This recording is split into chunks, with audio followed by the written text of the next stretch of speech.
वीर शहीद कनेर उसेंडी की याद में निकाली गई बाइक रैली। शहीद को सम्मान देने सुलेंगा स्कूल ग्राउंड में शहीद कनेर उसेंडी की प्रतिमा का किया गया अनावरण। नारायणपुर। गत वर्ष 24 फरवरी को हुए सोनपुर थाना क्षेत्र के अंतर्गत कुकुर गांव के पास नक्सली हमले में डीआरजी के जवान कनेर उसेंडी की गोली लगने से मृत्यु हो गई थी, जिनके शहादत को आज 1 वर्ष पूर्ण होने को है।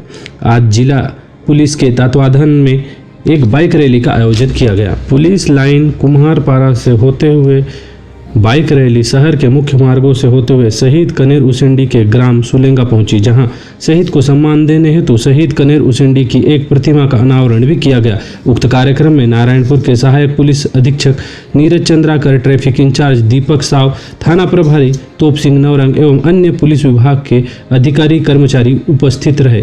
सुलेंगा ग्राम के ग्रामीण एवं नारायणपुर के गणमान्य नागरिक भी उपस्थित रहे। शहीद को श्रद्धांजलि अर्पित करने लोगों का जमावड़ा लगा रहा। श्रद्धांजलि कार्यक्रम में शामिल हुए सभी लोगों ने शहीद की प्रतिमा पर पुष्पांजलि अर्पण कर नमन किया। साथ ही शहीद कनेर सिंह की मृतात्मा की शांति हेतु मौन भी धारण किया है।